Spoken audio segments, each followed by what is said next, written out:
Good morning. Today's Diva session is focused on Dr. Gagandeep mm, Kang, who is a research person in various places. And also, her special identity is she is a chair for WHO for South Asia on immunity and vaccination. And on the eve of uh, vaccination for especially for America, which is going to start within 24 hours while we are talking. So it's even more exciting to speak about this subject with the expert. I uh, happen to know about doctor's work through, of course, social media and various other platforms, and I also read her article in the newspaper, and that's how I thought, from my side, as a layman, what can I talk to her and get more insight about her work and other things that we should know. So, formally welcome to the show, ma'am. Thanks for your time, and I appreciate, and it's my honor to welcome you formally. Thank you. It's good to be here. Wonderful. Doctor, first question first. What is vaccine for those who don't know? So, vaccines are substances that we give to people. We can give them by injection, we can give it as a spray, we can give it as drops that are taken in through the mouth. And the purpose of giving a vaccine is to protect people from getting disease due to many kinds of infections. Mhm. The first vaccine that was ever made was the vaccine for smallpox. Hmm. And since then, we have had many vaccines made against many bacteria and viruses to prevent people from getting sick with them. Normally, when you get an infection and you recover from the infection, then after that, you have protection for some time for most infectious agents. But in the case of vaccines, you get that protection without getting sick. I see. Okay, that's the important message. Now, coming to the very scary episode of world in 2020, COVID. Um, Many strains of COVID virus. That's what we hear from the experts. And does that make it challenging for preparation of vaccine process? So, in some organisms, having many kinds of that, many variations of that organism, many strains, makes it difficult to make vaccines. But in Mhm, the case of SARS-CoV-2, that is not true. And mhm. the reason that that is not true is when we talk about strains for SARS-CoV-2, we are basing our evaluation of these strains based on the number of mutations that the strains have. Now, having mutations and having mutations that affect the immune response are two different things. Okay. So, what we have in SARS-CoV-2 is mainly mutations that do not affect one particular protein of the virus called the spike protein. The Okay. spike protein is responsible for attachment of the virus to get inside cells. Huh. And the purpose of vaccines is to make antibodies to the spike protein so that the virus cannot get inside cells. Most of the mutations that we see are not in the spike protein. There is Okay. one mutation in the spike protein, which is Mhm. called D614G. Okay. And that mutation, the vaccines are handling it quite well. So Huh. right now, there is no reason to change the vaccines, think about whether we need new vaccines or not, but we must continue to track the virus. In future, we might need to think about whether the vaccine needs changing. Right now, nothing to worry about. Okay. I see. So just now in the beginning we mentioned that vaccination is done for various diseases and basically development of antibodies to fight against those particular symptom or virus we call it. Now, general vaccine preparation timeline is quite relaxed. It took good amount of time to prepare it, but in COVID, since it became a life and death scenario, so every company or every research group made it a real fast track preparation. Will that affect in terms of the effect or side effects of this vaccine? So when we think about vaccines, we have to think about the phases of vaccine testing. Okay. Before we bring a vaccine into humans, we have to do quite extensive testing in the laboratory and in animals. Yeah. So once that is done, then we come to humans, and in humans, we go through phase 1, phase 2, phase 3 testing. Phase 1 is very small, it's very short. You test the vaccine in 10 to 100 people, and you're essentially looking for safety of the vaccine. And Yes. usually you do it with only one dose because you want to figure out what dose of vaccine should I use, what is safe. In the second phase, which is in 100 to 1,000 people, you will test for immunogenicity. If I give the vaccine at this dose, will I get an immune response to the vaccine? And again, here you will usually give the number of doses that you think is needed, 1, 2, or 3 doses. And you will look for the immune response. You look for immune response 1 month after the last dose. So if it is a 1-dose trial, the trial will last for 1 month. If it's a 2-dose trial, it will last for 2 months. If it's a 3-dose trial, for 3 months. So phase 1 can be done in 1 month. Phase 2 can be done potentially in 3 months. Then you come to phase 3. Right. In phase 3, you are looking for clinical efficacy of the vaccine. Yeah. And here you have to give the vaccine to some people, not give the vaccine to some people, and then follow both groups up to see how many people get sick in the vaccinated group and how many people get sick in the unvaccinated group. And if the vaccine is working, then people in the vaccinated group will not get sick, and people who did not get the vaccine will get sick. Now, there's 2 ways to do this. You can give the vaccine to some people and follow them for a long period of time. Let's say we say 10,000 people. If we follow 10,000 people for 1 year, in that 10,000 people, 100 people will get sick. Okay? So then you can change that by saying, let's follow 30,000 people. Because then if you have 30,000 people, 100 people will get sick in 4 months. 4 months, yeah. Okay, so you can shorten the time of the trial by increasing the size of the trial. That is what has happened in this case. Yes. We are doing trials with 30,000, 45,000, 60,000 people in some studies. Okay. And the shortening of the time of the trials is not happening because the quality of the study is being compromised. It's just that we are doing studies at a much larger scale to be able to get answers quicker. This makes the study much more expensive. Yes. Usually we do smaller trials Yeah. because we don't want to spend so much money following so many people for such a long time. True. Now we are saying money no object, let's get the results as quickly as possible. Yes. So there is no aspect of trial design or safety or immunogenicity that is being compromised in getting the results of the study. What has been shortened is the time between trials.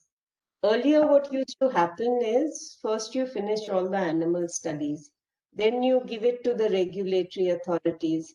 They will review the data. They'll take 1 month to do that. Then they'll say, okay, now submit your next application. Then you take some time, you submit your next application. They take 1 month to review that application. You finish that phase, you get that report. Then they say, okay, you can move to the next one. Now what is being shortened is the periods that go in between the trials. Right. Instead of needing to wait, do it in phases, We are doing it very, very quickly. Got it. And that's very important message, because many would come to the conclusion that you must have compromised with the quality or other parameters which you mentioned. Now, No, that's actually what I'm very impressed by all the regulators around the world and WHO. uh-huh. Everybody recognizes the hurry, but nobody is taking any shortcuts with the clinical testing of the vaccines. Correct, and very, very apt and important step. Um, so, Doctor, now we heard many names, like Covaxin, Pfizer, Oxford, then Sputnik, and so on. So, all these are made outside. Everybody knows that, various nations. Are they useful for Indian condition? The reason I'm asking is, those who can afford to go abroad and take it, they may attempt for that. And but all said and done, they are made with this soil. So will that affect, or will that be benefited, or will not be? So that's what my focus of question is. So I think it's important to understand that there are many platforms for the vaccine. So you hear mRNA vaccine, DNA vaccine, viral vectored vaccine. You see Sputnik saying we have two adenoviruses in our vaccine. Yes.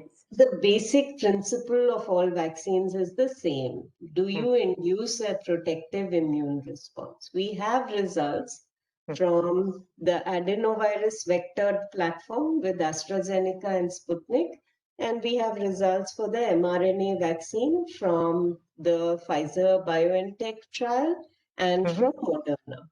Now we know both platforms are working, both platforms are protecting at a high level. So that gives us hope that these vaccines are all going to work. I think it may be interesting for our viewers to understand that every platform that is outside the country is also being developed inside the country. The mRNA vaccine is being made by a company called Genova in Pune, and they are going into phase 1 studies now in December. DNA vaccine, Zydus Cadila, has already finished phase 2, has got permission for phase 3 trials.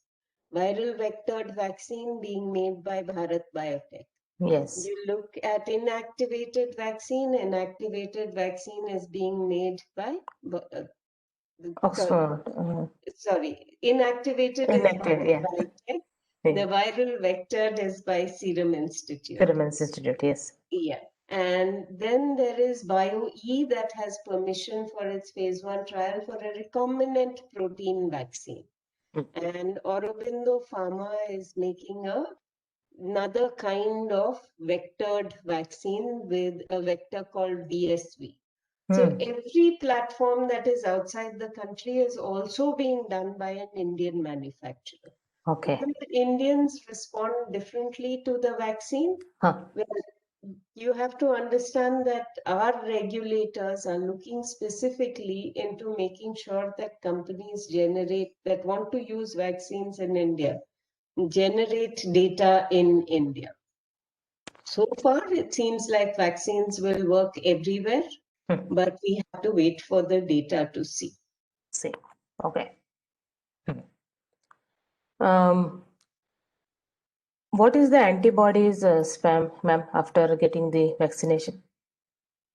This is a big question. Everybody asks this. Once I take the vaccine, does this mean I'm protected for life? Yes. Does this mean I'm protected for 6 months? The answer is we don't know right now. Okay. It looks likely that we will have protection probably. So what we know is when you have natural infection and you follow people up, then they get protection for at least 6 months. They have an antibody response that seems to indicate that that person will be protected. We don't know for sure, but likely. Now, if at the only reason that we go to 6 months is because the disease has not been there for longer than that. Yes. So we'll have to wait and see how much longer protection will last. Yeah. we can be reasonably confident that we will have protection for several months and we may have protection for several years. Years. Okay. But we will have to wait and see for that data. Okay. It's like we are in hurry to get the protection and try out everything and bring to the normal life and everything that I was doing just 1 year back. Yeah. That's where the orientation of this question is. No, I Because think it's very important for everybody to understand that we need to continue to learn about the virus. It does look like vaccines will be very, very effective in preventing disease, but we still don't know whether vaccines will also prevent transmission of infection, the spread of infection from one person to another. okay. That data will come to us only once After we are actually doing the studies. Yes. So And that far, the cannot data start has, before you actually start the mass vaccination. yeah. So we'll Yeah. get some data from the vaccine trials, but the problem with the vaccine trials is, when you want to look for herd protection, herd immunity, this term that everybody is talking about. Yes. We all are Look doctors for now. Everybody is an epidemiologist, everybody is a virologist. And I think that's a good thing. If nothing else, everybody is becoming science literate.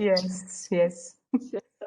So when we talk about vaccine trials, in a vaccine trial, some people get the vaccine, other people don't get the vaccine. So what you look for in a vaccine trial is individual level protection because we do what is called individual randomization, which is to say this person will get the vaccine, next one will not get the vaccine. We don't know which is which. Okay. But that does not allow you to look at herd immunity because these people are randomly scattered all over the population. Right. There is another kind of study that can be done, or this can be done after vaccines are rolled into programs. The different kind of study is called a cluster randomized trial, where you take groups of people and you give them vaccine or you give them placebo. If you want to study herd immunity, you can do it in that kind of design. You can't do it when the allocation is at the level of the individual and not the group. So for herd immunity, we will have to wait and see. But this question of transmission is very, very important. And that is what will determine life as normal versus people who have protection because they were vaccinated being treated as special. So one question that has come up is immunity passports. If I am vaccinated, am I free to go out and about and meet with people? Correct. Because I won't get infected. Yes. But the question is, if you are going to go out and about and you may be protected from disease, but you could be carrying it to other people. Correct. So we need to understand both things. Both disease and infection are both prevented in a vaccinated person. And to that, we don't have answers. We have answers saying disease is prevented. But is infection also prevented? Is transmission also prevented? This we will have to find out. Point out, and that will come with the data after the vaccination to some numbers, some group. Now, some people make a statement or comment that with social media, everyone has become a journalist, and with COVID, everyone has become a doctor, or at least medically literate. So, in between, we also, government of India also encourage people to follow Ayush guidelines, which gave our own, mechanism to prevent any infection, which has been there for years, ages. So, Indian population, whether in India or outside, they are following this regime because it's a part of their life. And somewhere, whether it's documented and officially declared or not, but people are benefited. And if you ask me, whomever I know, they claim that because of this, they are protected. Never went to the doctor or to hospital for this reason, at least. So after vaccination, the Ayush guidelines are not required? I think with all of Ayush guidelines, there are guidelines that are for symptoms, that are for Yes, boosting immunity, yes, etc. yes, yes. And when you have mild disease or mild symptoms, or you want to prevent infection, whatever you're comfortable with, you should do. Mm, It is when the disease becomes severe mm, or you have symptoms that you mm. need to make sure that you get the right treatment. Right. I think one of the things that we should be thinking about with all Ayush treatments is how do we put them in a context of how modern medicine does clinical research. Ah, This idea of randomized controlled yes, trials, making yes, sure that there is blinding, that yes, there's no yes. bias in analysis. Mm, I mm, think mm, the advantage of doing that mm. would be that then you can confidently go out and share what is traditional wisdom with the rest of the world, right? Right now, what happens is we have what is called observational studies. Right. I am documenting my symptoms, my experience. A group of us are doing this together. And according to us, this is what has happened. Mm, Now, that is valid, but that is not considered a strong level of scientific evidence. What stops us from doing the right kind of studies to generate that strong evidence and then use that evidence to tell the world that we have this and it works? After absolutely. all, if you look at what the Chinese have done Yes. with artemisinin, Chinese wormwood was known for ages. They were using it for a really long time. What was True. done with that? That was True. taken, tested in the way that Western medicine does, and now it's used all around the world. True. So, traditional Chinese medicine has a lot of respect, has a lot Mm-hmm. of training, and Mm-hmm. I don't think we have necessarily done the same things with Ayush that we should have done. In Mm-hmm. fact, some colleagues of mine and I are working on now a Lancet Commission, which Okay. is looking at universal health care for India.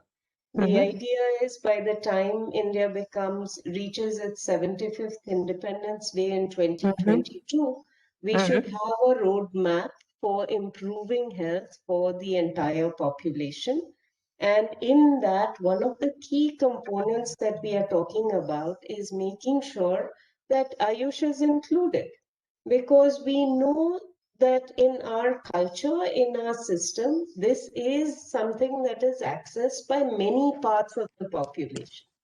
And Absolutely. in fact, if you go back to the origin of Western medicine in India, it Yes. started from the early 1800s, Mm. when Western medicine, medical colleges like we know them today, Mm. were actually introduced by the British Mm. to look after themselves Mm. and look after those people who were working for the East India Company Mm. and then Mm. for the colonial government, right? Correct. So Correct. that is the stage at which Ayush traditional medicine started to be pushed out as Out. a Yes. separate system. Till Yes. then, that was all that everybody was using. Absolutely. Absolutely. So I think it's time to bring it back to have a system that integrates Mm. all of the systems of medicine that we have in the country, but Mm-hmm. we should decide on what is an appropriate way of Mm. generating evidence Mm. and making sure that in our teaching and in our practice, Mm. we use that evidence to inform what we do. After all, this is India. Why should we Yes. always be taking only what the West has to offer? I True. think we should rely on our own systems and Yes. also give to the world. Brilliant. I think this is wonderful that we should stick to our roots, and they are proved to be really effective. I mean, we also had a surgery in Ayurveda that is our rich culture and heritage, but somehow we are not giving it as much as required importance. And I'm really happy and congratulations to you and your team to think about it and include that in your studies. Doctor, next one is now coming to the very known and unwanted discussion, but sensitive data. Some countries have reported severe side effects after vaccination. And if someone develops it, whatever reason, maybe his or her immunity is not supportive, his body is not accustomed to it, reasons can be anything.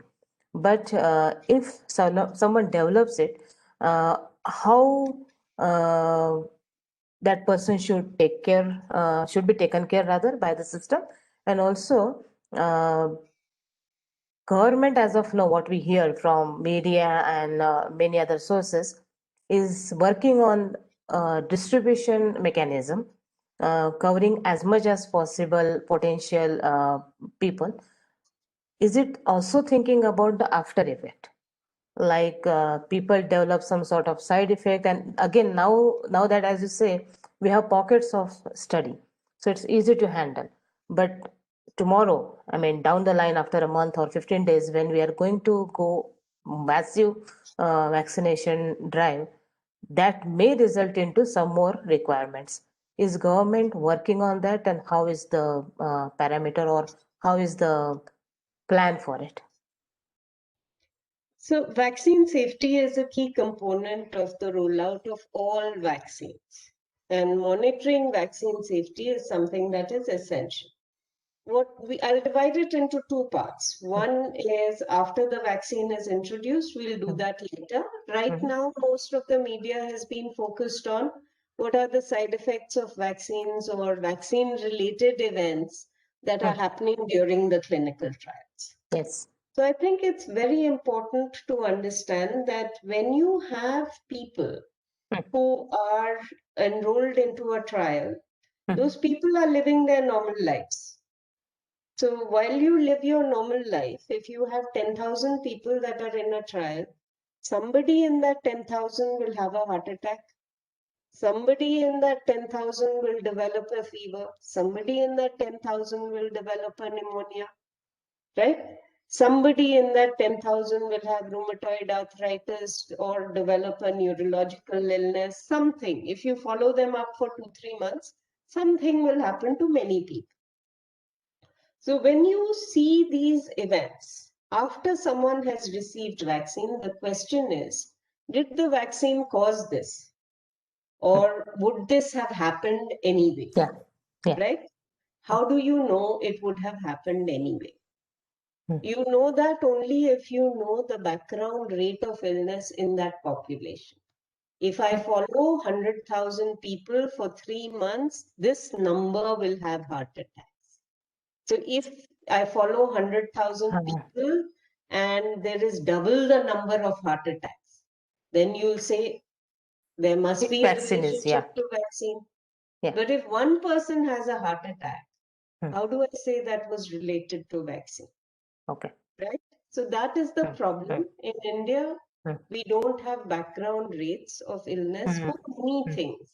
So Mm. when something happens to a person just after vaccine, you'll Mm. say it's because of the vaccine. Vaccine, yeah. But actually, you don't know that. Mm. And that's why you bring experts in Mm. to look at the data to say, is this possible? Mm. What could the relationship be? What does the vaccine do to produce a heart?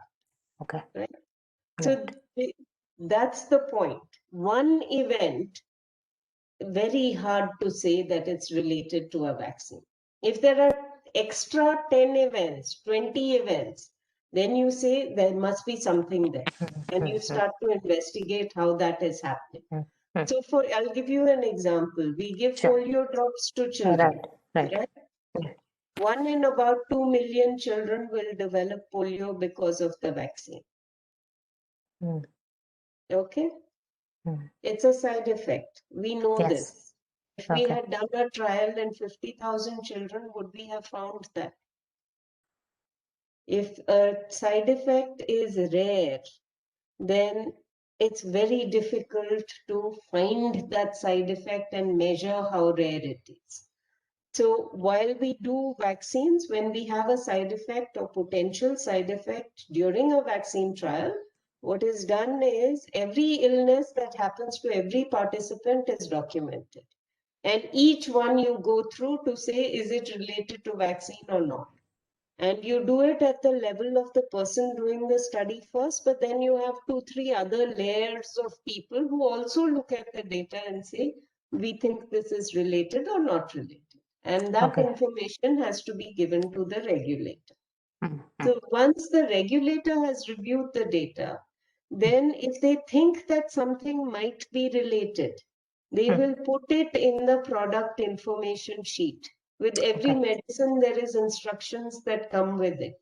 Yes, yes. With every vaccine, there is an instruction that comes that will Right. say contraindications. Don't give Yes. this to people who have allergies. Don't give this to Yeah. people who have this condition. Don't give it to pregnant women because we haven't tested it in pregnant women. So that information about side effects will also be included. You'll see many drug information sheets that will say, watch out for diarrhea. Watch out for Yes, nausea yes, and vomiting. yes, yes, Don't operate, don't drive after you have yes, taken yes, cough yes, syrup.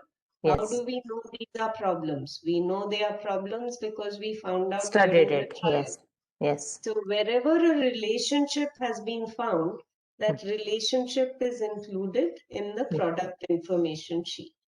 Then even after the product is licensed and it starts to be used, there is a safety monitoring system. Right. In India, that is called the National Adverse Event Following Immunization System. Okay. So every district has a district immunization officer. Every state has a committee that looks at all these adverse events. And at the national level, there's a national AEFI committee.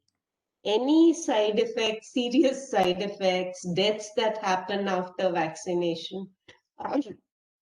investigated district level, state level, national level. And if there is a relationship to vaccination, that is posted on the Ministry of Health website. Okay. So this system has been established, and in Yes. the preparation that is happening for COVID-19 vaccines, this is part of it, making sure that the AEFI monitoring system is strengthened. So I think what's Yeah. very important for people to understand is that safety Hmm. is very important for vaccines because vaccines are given to healthy people. So no one is hiding anything. No one is, trying to say there is no relationship between this and that. That you have to understand that when it's one event in one person, how do you say it's related to vaccine? It's very hard. Hmm. Hmm. Mm, agree. Completely agree. But since the disease is such a dicey situation that as you rightly said, earlier, if I hear ambulance sound, I was relaxed. It's one kind. But now, if I hear ambulance sound, I for sure know it's something related to COVID, and I somewhere developed the psychological effect of it. And thanks to the Corona Kal, what they call it. Doctor, there are some pockets or some communities across India that who do not support vaccination because they are orthodox, they are from typical mindset, and they don't think vaccination is something uh, that should be followed. Now, there are many such, and they can be potential carrier.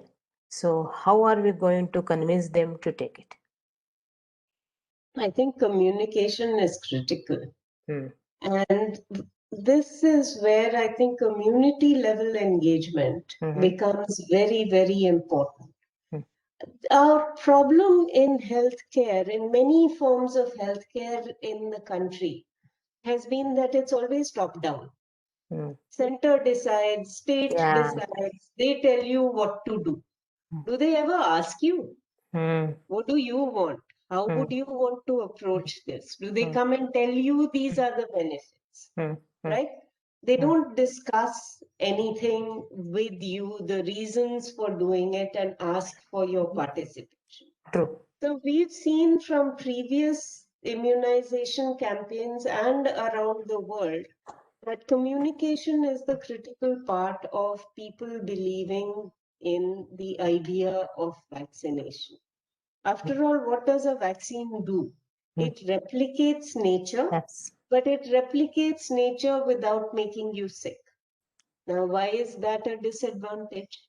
Hmm. So I think when people have questions, you must take the time to explain to them Hmm. what the facts really are and Hmm. not hide anything. Yeah. You know, Yeah. when there is uncertainty, share that uncertainty. Many things we don't know about coronavirus today, Yes. and Yes. we should admit that Yeah. as we speak to people.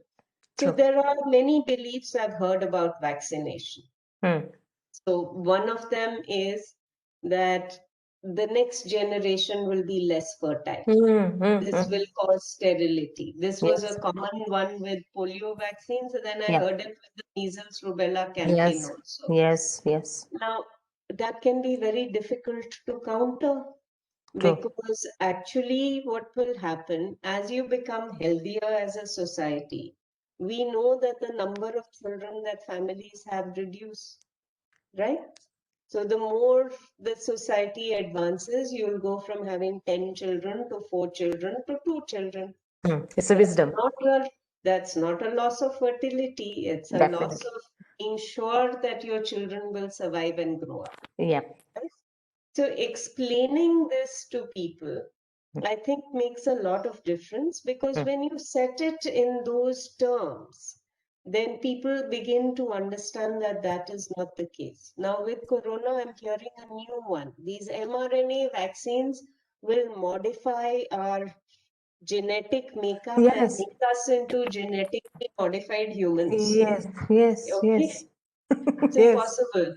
With the Okay. RNA vaccines, it's impossible because RNA actually breaks down very easily. I So, see. one of the reasons why it has been very hard to make RNA vaccines is Hmm. because we were not able to protect the RNA long enough for it to get inside cells. Hmm. Now, because we have these lipid nanoparticles, little fatty bags Hmm. that protect the RNA, the RNA is able to get inside cells and deliver its message, right? So it was just hard because RNA is very delicate. Now, when it gets inside cells also, it stays only in the cytoplasm of the cell where proteins are made. It does not go into the nucleus. And our genetic material is all in the nucleus. So mRNA goes in there, it delivers the message, gets the protein made, and it breaks up. There's nothing left for it. You know, there is no RNA left after the message has been delivered. So it is impossible for the mRNA to get inside cells and create any modification. So again, these are things that are important to explain to people Yes. Yes. because many people who spread these messages are very Hmm. confident and Hmm. very credible people who Hmm. take a little bit of here information from here, a little bit from there, stitch it Yes. together, make Yes. it sound very convincing. Yes. So, Yes. it's very important that we take the time to explain.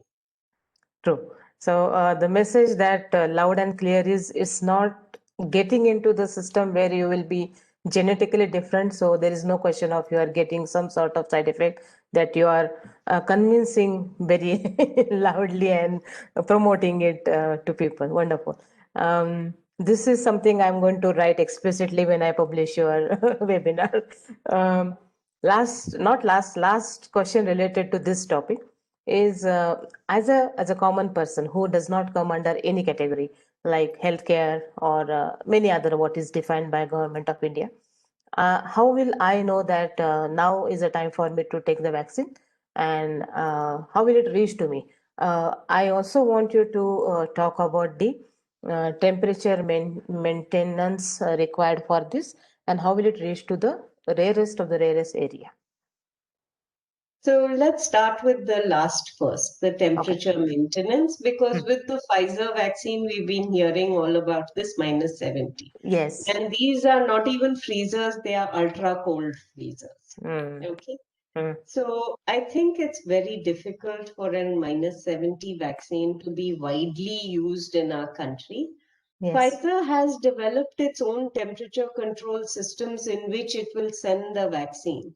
Mhm. But that kind of adds to the cost of the vaccination. Mhm. So I think if we think about Pfizer, we could think about Pfizer being in the private market. We could think about Pfizer being in cities. But I think it would be very difficult to think of Pfizer being in the rural Rural areas. areas, And the yes. same goes for Moderna. Moderna is at minus 20, Yeah. which is better than minus 70 because that's just a freezer temperature. But even then, with no electricity, generators, Yes. Yes. what all Transportation. can you fix, right? Yes. It Yes. becomes very difficult. Yes. So I think we should focus on vaccines that are fit within our existing cold storage system, vaccines that are at 2 to 8 degrees. Yes. And those vaccines are coming and they are coming quite quickly. In fact, And I think, and are they equally effective? Sorry to interrupt you. No. So with vaccines, remember that a month ago, 6 weeks ago, our criterion for considering a vaccine was anything that gave you 50% protection or more. Mm. And now that we've heard 95%, we are saying 70% is not good enough. But I think we need to remember that the results of vaccine trials that come out right in the beginning of a trial are always the best results. After this, when you follow up vaccines for a long time, the percentage will drop a little bit. Okay. And then a lot about how a trial readout is made are based on how the trial is structured. So I'll give you an example. If I am recruited into a trial and you are recruited into a different trial, in my trial, I am told when you have a cold, cough, fever, please phone up and we will come into the hospital and we'll test you there. Okay. In your case, the people doing the trial phone you every week and they say, do you have fever? Do you have a cold? Do you have a cough? Okay, we are going to come in and take a sample from you if you have any symptom. The two trials sound the same, Yeah. but they are not. Because if I get a fever and I say, so much trouble to go to the hospital, why should I bother? Then more likely that I will go when disease is more severe and you will be tested when your disease is less severe. That in itself will lead to a difference in the results of the trial. So when we talk 70, 90, we need to understand that the protocols may be leading to some of that difference. Okay. So right now, it looks like all vaccines are working well. And we should take for our program the vaccine that best fits our program. Now, let's take the other part, which is when will people get vaccines? Yes. Common So people. we have a priority list, which is healthcare workers, which is elderly people, which is people with comorbidities. Actually, I'm a little bit worried about the second categories, the elderly and the comorbidities. I'm told that the government has now established a program called CoWIN, which is going to be an app. It has not been released yet. I see. Okay. But you can register on that app, and when you are eligible, you will be informed that you can get the vaccine. Okay. Okay. So first it will be priority groups, but as more and more vaccine becomes available, then it will be feasible as you enter into a priority group, they will call you for the vaccination. So that may be one way to get it. Now, if we look at supply and timelines, when will Yes. people with absolutely no comorbidities, no age category, etc., get it? I think it's probably going to be end of 2021, beginning of 2022, that we will have enough supply. So I think the elderly definitely should take the vaccine. They are the ones at greatest risk. And whichever vaccines come, they should take them. We will learn if they need more boosters at a later stage. When it comes to children, the vaccines have not been evaluated at the moment in less than 16-year-olds. And Oh, there's very limited data on younger people with these vaccines, but now the studies are being done. And once we have, so the way vaccine testing goes is it's usually young, healthy adults, and then the special groups, elderly, younger, pregnant women, people with allergies that get included. So right now we have the young healthy adult results. We have some results from older groups, but not very much. This will happen. This is being done. It will happen. We will get the results in a few months from now. But we definitely know now that the elderly should get the vaccine. It's very likely that the young should also get the vaccine. Because even though younger people don't get sick as much, they do transmit the infection to those around them.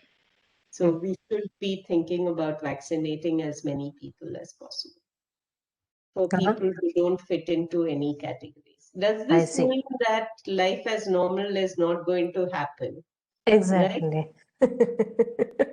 So I think what will happen with time is that as more and more people get immunized, disease will come down in any Yeah, case. So yeah, we will have to continue with masks. We will have yes. to continue with social distancing, but I think Uh-huh. movement will become more More. in the next year. There will be less restrictions on people and places, and a lot will depend on the local situation.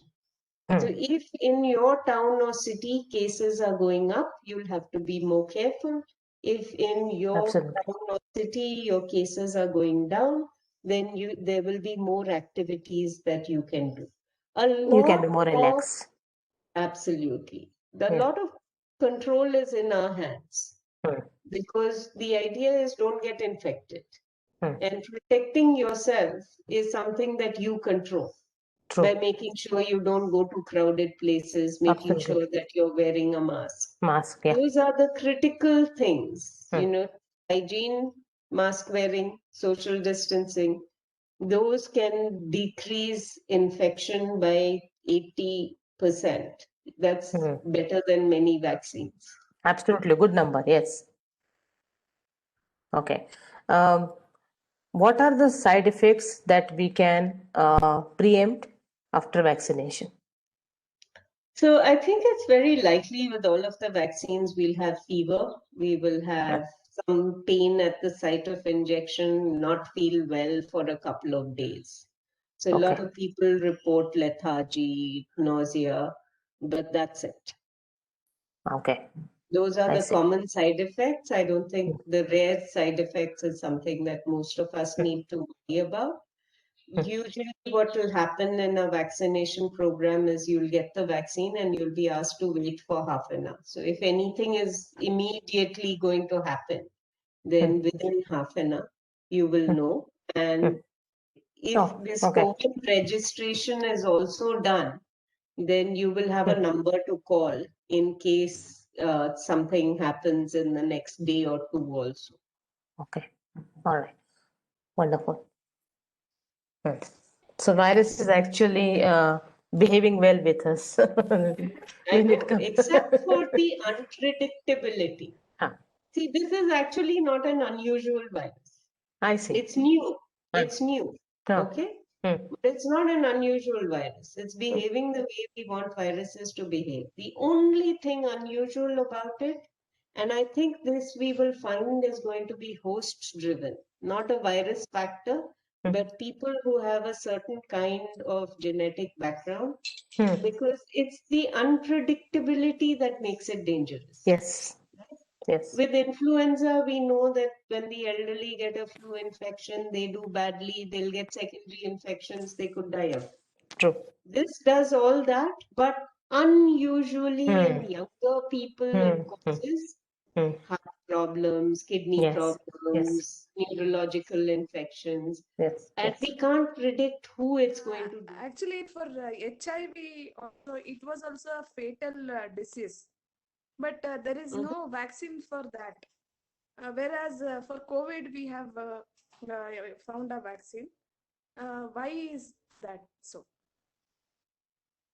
Sumangla, such a lovely question, right? So for all viruses, actually, it's easier to make vaccines against viruses than against bacteria because Hmm. viruses have simpler structure and fewer proteins. HIV is a very unusual virus in that it destroys immune cells.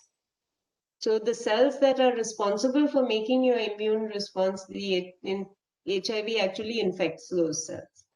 So if your cells are destroyed, how can you mount an immune response that Hmm. protects you? Hmm. Hmm. So a lot of different approaches have been tried to make an HIV vaccine. So HIV has two issues. One, it destroys the immune cells. Second is that it's an RNA virus that changes very quickly. Even while it is infecting one person, it creates many variants of the virus. Oh my So as God. soon as the immune response learns to recognize the first virus that gets in, there's another one there, and another one, and another one, and another one. These are called quasi-species, and they are generated in HIV much quicker than in other viruses. Usually, if you have a DNA virus, it's quite stable. An RNA virus changes a lot. And in HIV, it's just incredible how quickly it changes. Fortunately for us, coronavirus is a virus that is an RNA virus, but it has a gene that is a proofreading gene. So, like you have an editor, when there is a spelling error, the editor will correct it. The coronavirus has an editor for its genes.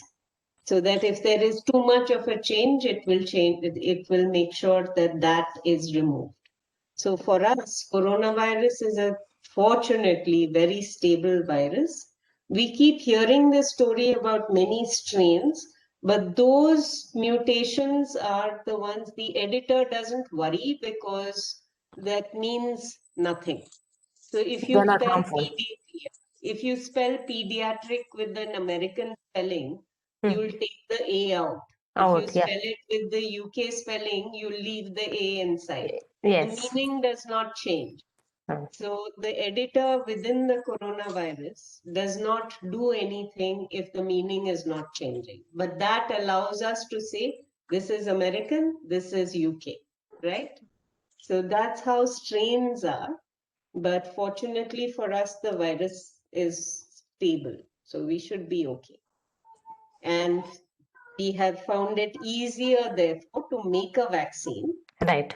and can anticipate using that vaccine for a while. But the whole HIV story is very interesting because Bill Clinton, remember him? Yes. Bill Clinton went to visit the National Institutes of Health. And there he was asked, why don't we have an HIV vaccine? Hmm. He asked. So they said, because we have never dedicated enough effort to make an HIV vaccine. So he wrote a new act and set up something called the Vaccine Research Center in the National Institutes of Health in the US. Now they have been there for 25 years. They have not made an HIV vaccine, but the Moderna vaccine for coronavirus was designed in that center because they have kept trying and trying and trying and trying to make an HIV vaccine and failed and failed and failed. But from every failure, they learned something. So they've taken all that learning from failing at HIV to make lots of new vaccines. So that's about COVID and vaccine. Now coming to your role, you just sent me a message that you are in a different role now. What you were just a couple of weeks back. So what does that mean, doctor? Are you having more responsibility? So actually, for me, I've had almost my whole career. I had my education at CMC Vellore. Then I worked here on the faculty. I had gone abroad for a little while and then come back to India and again at Well. About 4 years ago, I went to work with an institution of the Department of Biotechnology, the Translational Health Science and Technology Institute. Now, I left there in August and I came back to Velo. And essentially my role there was as director, which meant that I was supporting everybody else's research, growing the institution, trying to integrate many programs, make sense of them, get people to be ambitious and focus on something that was beyond their own research. And when you're in an administrative role, it really takes up a lot of time. Yes. Because, as you know, in government, there's always a lot of paperwork, process, things that need to be done. I think that in 4 years there, I did a reasonable job of bringing people together and building some platforms. But then it's also time for younger people to take over. Yes. And to start to, build programs in the directions that they want to go in. So now I'm back at CMC Vellore and I'm a professor here and I'm starting up 2 or 3 new research programs of my own that I hope will go well in the next few years. I'm sure. Wonderful. So that's all I had, Doctor. And thank you very much for your time and your elaborate explanation about all our basic doubts. This is something I collected from various people who wanted to know about the vaccination program. And I'm really thankful to you for giving your time and your explanation.